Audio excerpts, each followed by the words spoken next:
mais antigo aqui no canal sabe que eu defendo muito os ETFs irlandeses para poder diminuir os impostos nos dividendos. No entanto, eu falo isso dentro do contexto dos impostos nos Estados Unidos, que são de 30% atualmente. Porém, faltou eu falar como que os outros países tributam os dividendos e como que você pode reduzir esses impostos. É sobre isso que iremos falar no vídeo de hoje.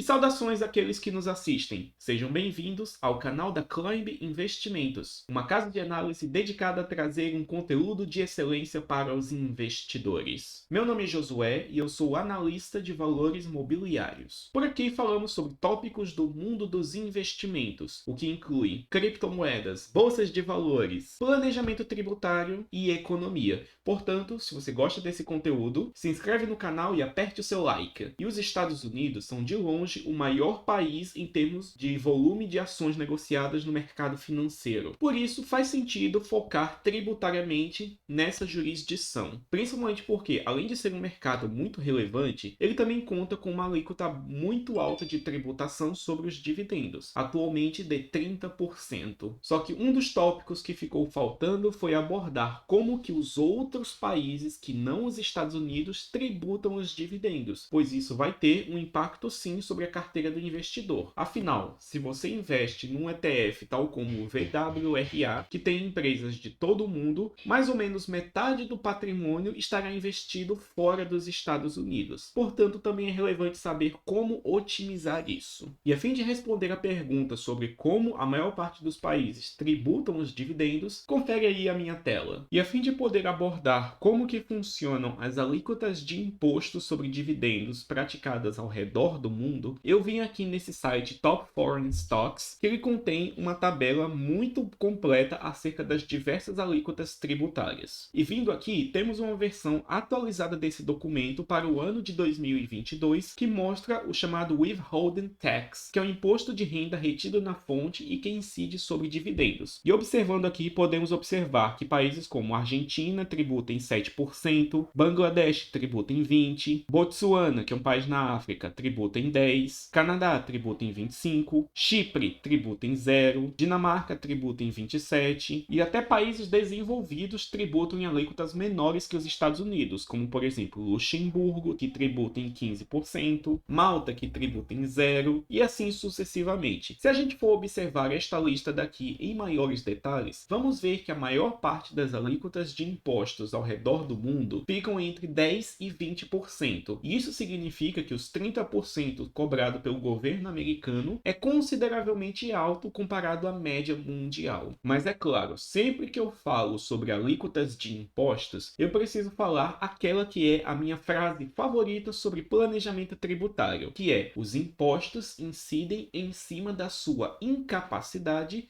de evitar pagar imposto. E isso ocorre porque as alíquotas sobre dividendos que são colocadas aqui são as chamadas alíquotas nominais, ou seja, aquela que está no papel. Só que o que ocorre é que a alíquota nominal costuma ser muito diferente da alíquota efetiva, que é o que as pessoas e empresas pagam no final das contas, depois de todas as elisões fiscais e de todas as manobras que elas podem se utilizar. Portanto, esse número que está aqui é o estatutário, mas o que você investidor vai pagar no final das contas tende a ser muito menor e às vezes até 0%, principalmente se você seguir as dicas que eu venho dando aqui nesse canal. E se você deseja saber mais sobre elas e mais formas de burlar impostos, se inscreve aí no canal e assiste os meus vídeos. E nesse vídeo daqui eu quero, além de mostrar como que são as alíquotas praticadas pela maior parte dos países, eu também quero mostrar a vocês como reduzi-las de forma 100% dentro da lei. E existem basicamente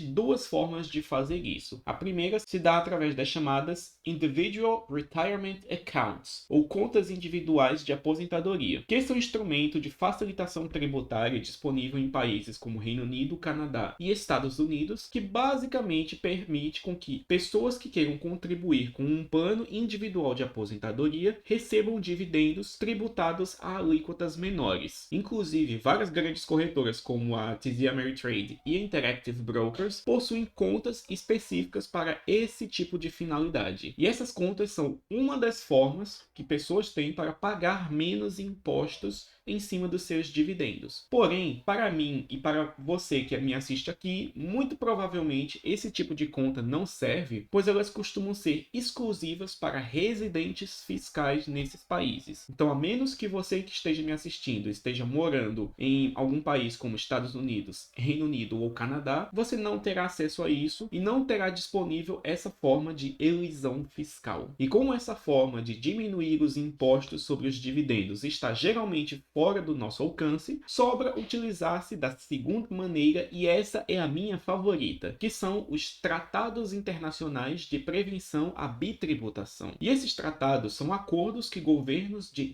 diferentes países firmam entre si, prevendo condições para não ocorrência de bitributação, ou seja, um residente fiscal num país sofrendo tributação tanto no país onde ele mora, quanto no país de onde ele recebeu alguma renda. E o filé mignon desses tipos de tratados é que frequentemente eles prevêem uma redução nas alíquotas de impostos estatutárias, ou seja, aquelas alíquotas que eu mostrei na tabela mais cedo nesse vídeo e que previam alíquotas entre 10% e 20%, podem ser reduzidas por meio do uso de tratados. Vale lembrar que a utilização de um tratado como esses é todo o cerne da estratégia do hambúrguer de irlandês. Só que aqui o caso é um pouco diferente, pois ali eu queria reduzir o imposto sobre dividendos dos Estados Unidos. Aqui não, eu estou olhando o tratado dos outros países. E dentre todos os países disponíveis no mundo, existe um que eu queria abordar em mais especificidade aqui no canal, e é o Japão. E esse país em específico será abordado por dois motivos. Primeiro, porque os ativos da sua bolsa estão denominados em iene, que é a terceira principal moeda de reserva do mundo, atrás apenas do dólar e do euro, além de ter um dos maiores mercados financeiros de todo o planeta. Inclusive, esse assunto de investir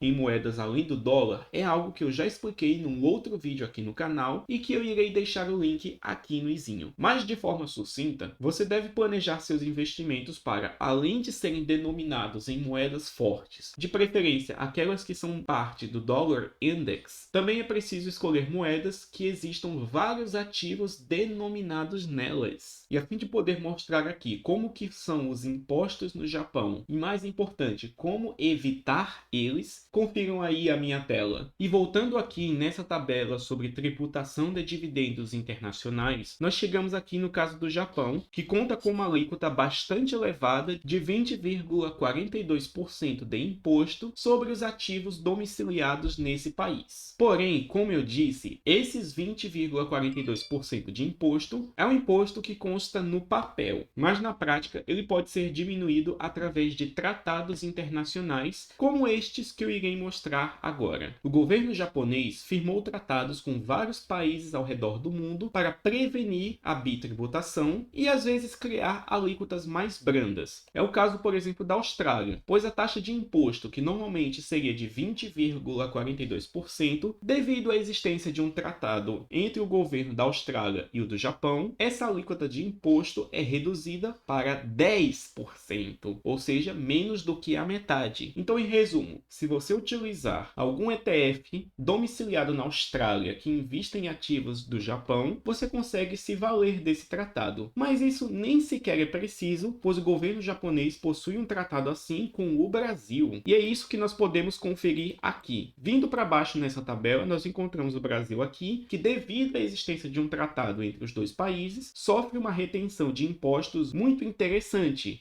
tendo uma alíquota total de 12,5%, o que significa quase 8% de economia fiscal com tributação, o que é algo muito interessante. E além da alíquota nominal ser menor, existe também um outro fator que é a reciprocidade de tratamento fiscal entre Brasil e Japão. Ou seja, como já foi pago 12,5% de imposto lá fora, é possível deduzir esse valor do imposto brasileiro. Então perceba, através de uma estratégia como essa, se você investir, por exemplo, em REITs negociados lá na Bolsa de Tóquio, você consegue exposição ao iene, que é uma moeda muito mais forte que o real, consegue receber dividendos tributados a uma alíquota favorecida e, além de tudo isso, consegue deduzir isso do seu imposto de renda brasileiro. E este daqui é o núcleo de uma outra estratégia de elisão fiscal que eu particularmente gosto de chamar de o túnel japonês. Pois isto daqui é como se fosse um longo túnel onde seu investimento pode fluir enquanto está coberto por uma camada de proteção contra os impostos. E é por isso que eu vivo falando que imposto incide em cima da sua incapacidade de evitar pagar imposto. E o túnel japonês é uma estratégia de elisão fiscal que eu descobri muito recentemente, mas que eu fiquei muito entusiasmado quando entendi. Podem ter certeza que quando eu estiver aplicando ela, farei um vídeo aqui no canal mostrando em detalhes como fazer isso. E quanto a você, o que acha de uma estratégia de planejamento tributário como essa? Sabia da utilidade dos tratados internacionais? Sabia que não é só os Estados Unidos que pode ter seus impostos reduzidos por meio de tratados? Me conta aí nos comentários, pois neste vídeo nós vamos ficando por aqui.